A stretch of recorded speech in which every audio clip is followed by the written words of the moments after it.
hearing today on urgent issues to American families. I appreciate each of you for your extraordinary dedicated service to our nation. I would prefer that we were under better circumstances, but unfortunately budget uncertainty is an issue that needs to be understood by the American people. Your clarity today is very much appreciated.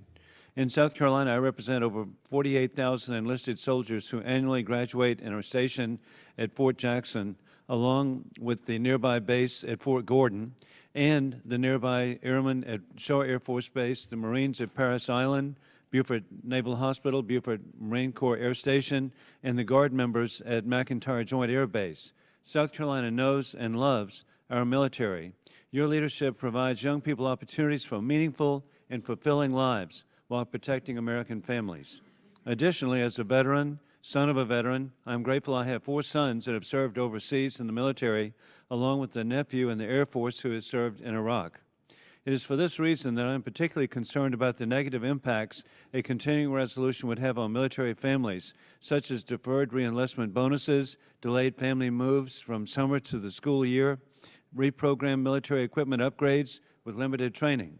How would each of you describe the real-life consequences to military families that impact that continuing resolution poses on our soldiers, sailors, airmen, and Marines? How would this affect service member morale, recruitment, and retention? And additionally, could each of you provide one specific impact that stands apart from the rest? General Milley. Thanks, Congressman, and appreciate the comment. And in South Carolina, as you mentioned, you got Fort Jackson. At Fort Jackson alone, on an annual basis, we train, we recruit, and bring into basic combat training the equivalent of the British Army every year. Wow. At Fort Bragg, North Carolina, or Fort Hood, Texas, if you combine both those bases, that's equivalent of the Australian and Canadian armies put together. What will happen in your state, in South Carolina, and many other states that have basic training, Missouri and Georgia and elsewhere, that basic training is going to stop in July.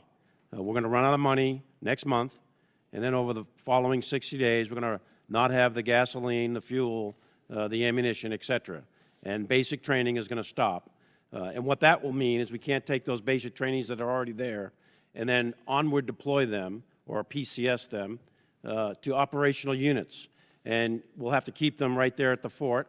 They won't be doing anything. They won't be training. They won't be doing anything of substantive value. And then we won't be able to recruit and bring in more trainings.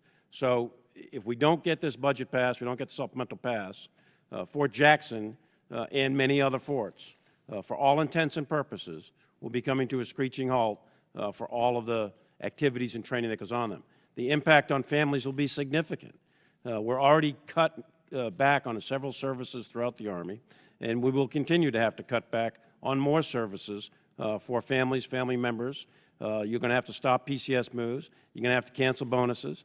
And bottom line is you're going to significantly and radically increase stress on the force that Admiral Richardson talked about. That's going to be throughout all the services. It'll be very dramatic. It'll be very significant. And it's something that should and must be avoided, in my view. Admiral. Sir, before I begin, I also have to thank you for hosting our nuclear power school down there in South Carolina. Well, that's a bit out of the region, so I was just trying to include ones nearby. Okay, all right. Well, it's not too far. No, and see, I would have included Charleston Air Force Base too, but I was trying just to stay within the immediate region. Roger, sir. Well, I only highlight that because it is some of these areas that are where are some of our most skilled operators, our nuclear trainers, our combat aviators. You know, those are the folks that will be, they will be the first to leave. This is where we talk about competition. Competition's everywhere I look. Competition is certainly in the security environment around the world, but I'll tell you, I'm competing every day for people. I'm competing with the public sector, and the pool of qualified people to do those skills is small to start with and gets smaller every time somebody gets hired by another place. And when we talk about 1 month notice to move your family and children from Norfolk to Guam in the middle of the school year, that is a huge detractor, and that talent will leave, and I will lose that fight for people. And the highest skilled, smartest, those folks will leave first. Thank you very much. And the rest